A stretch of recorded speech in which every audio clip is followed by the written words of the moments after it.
قل هذه سبيلي أدعو إلى الله على بصيرة أنا ومن اتبعني وسبحان الله وما أنا من المشركين.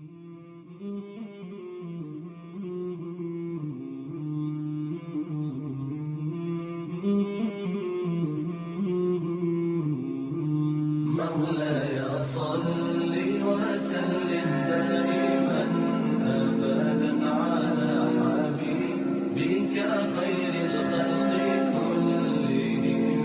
مولاي صل وسلم دائما أبدا على حبيبك خير الخلق كلهم.